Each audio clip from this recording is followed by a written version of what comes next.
दिनांक 1 ऑगस्ट 2024 रोजी महाराष्ट्र राज्य ड्रायव्हिंग स्कूल मालक संघटनेतर्फे शून्य अपघात माझी जबाबदारी या विषयावर राष्ट्रीय कार्यक्रम होणार आहे, राष्ट्रीय अधिवेशन होणार आहे।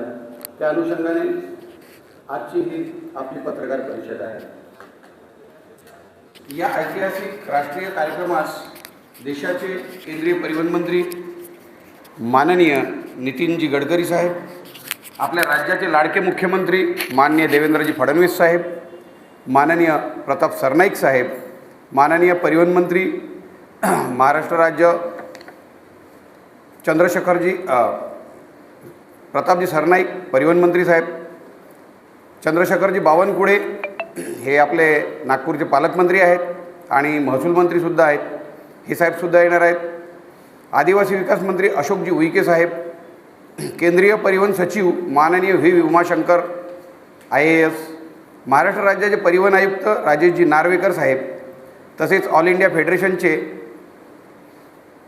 राष्ट्रीय अध्यक्ष माननीय गिरीश शर्मा हे राजस्थानचे आहेत, ते पण येणार आहेत।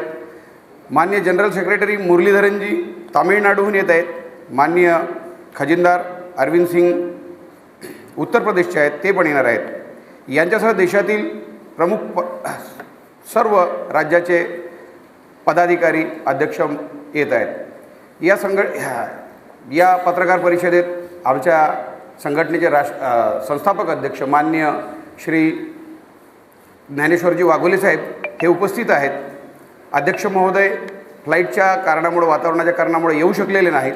आमचे राष्ट्रीय कार्याध्यक्ष माननीय संतोषकुमार जयस्वाल, कार्याध्यक्ष देवरामजी बांडे साहेब, कार्याध्यक्ष माननीय महेश पंडित सर, नियोजन समितीचे सहकारी बोरकरजी आणि तुकारामजी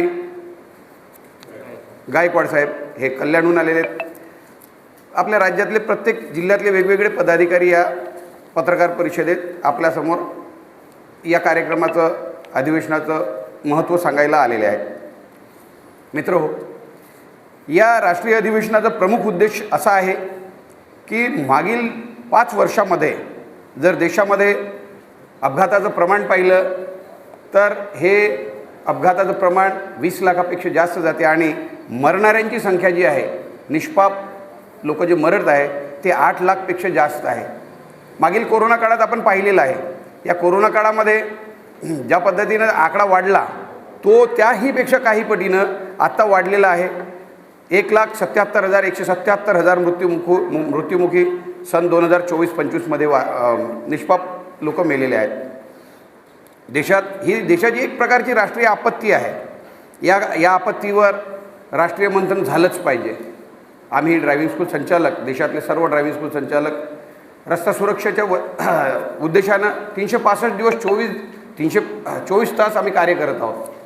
हे कार्य आम्ही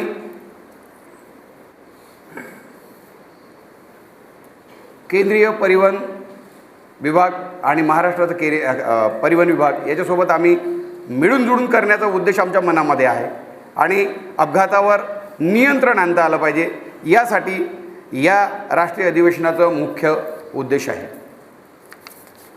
सूचनाही आहेत आमच्या अपघात कमी झालं पाहिजे यासाठी। या अपघाताला याच्यातले आमच्या मुख्य मागण्या आहे, मुख्य उद्देश आहे ड्रायव्हिंग स्कूल व्यवसायाला शैक्षणिक दर्जा मिळावा।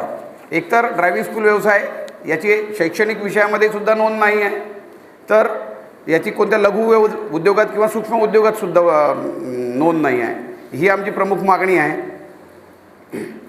पत्रकार परिषदेत समोर मी सांगताना हे स्पष्ट करू इच्छितो की ड्रायव्हिंग स्कूल कोणत्याही एका विशिष्ट क्षेत्रात मोजल्या जात नाही। शासनाने याची कोणत्याही प्रकारातली नोंद ठेवलेली नाही आणि त्याला कधी लक्षातही घेतलेलं नाही। म्हणून याची आमची हे तयार झालेली पाहिजे, ओळख तयार झाली पाहिजे।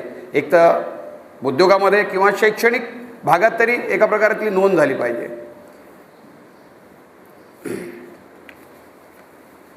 आता आमच्या काही मागण्या आहेत, त्या मागण्या आम्ही आपल्याजवळ पोहोचवलेल्या आहेत। सांगण्याचा प्रयत्न करतो, थोडासा याच्या खोलावर जातो की जर मी सर्वप्रथम एक गोष्ट सांगू इच्छितो, जो विषय ठेवणार आहोत आपल्यासमोर। देशामध्ये मागील देश स्वतंत्र झाला तेव्हापासून आत्तापर्यंत 5 युद्ध लढलेले आहेत। या 5 युद्धामध्ये लढलेल्या याच्यामध्ये मी जवानांसोबत, आपल्या देशाच्या जवानांसोबत मरणाऱ्या लोकांची तुलना करत नाही। ज्या जवानांनी देशासाठी हौतात्म्य पत्करलं, ते आपल्यासाठी शहीद झाले, देशासाठी शहीद झाले, ते आपल्यासाठी आपला गौरव आहे आणि मी त्यांचा मान सन्मानच करतो। पण या युद्धामध्ये 5 युद्धामध्ये 11,000 पेक्षा कमी संख्या, मोठीच होती पण 11,000 लोक मेलेत, 11,000 जवान शहीद झालेत। परंतु मागील 5 वर्षाचा जर अंदाज घेतला आपण, तर हे 8 लाख लोक जे मृत्युमुखी पावले याचं जर हे केलं, तर तेव्हा वाटते की जेव्हा देशाची रक्षा करताना तो भाग, त्यांच्यामुळं आपण सुखी आहोत, संपन्न आहोत, आपल्या गावामध्ये आपल्या घरी आपण चांगल्या तऱ्हेने जगू शकतो। परंतु 8 लाख निष्पाप लोक, आणि ते कशामुळं मरतात, तर याचा अभ्यास करताना आम्ही ड्रायव्हिंग स्कूल संचालक म्हणून एका गोष्टीकडे वळतो, त्याचं सूक्ष्म बारकाईने निरीक्षण करतो। तेव्हा लक्षात येते की वाहनाचं प्रशिक्षण योग्य पद्धतीनं न घेतल्यामुळं हे अपघात होतात। 90% लायसन्स हे बाहेर कशा पद्धतीनं होतात पत्रकार बंधूंना सांगण्याची माझी गरज नाही आहे। अत्यल्प प्रमाणात अगदी 5% लोक ड्रायव्हिंग स्कूलकडे शिकायला जातात, मार्गदर्शन घेतात आणि मग मोटर वाहन बाहेर काढतात।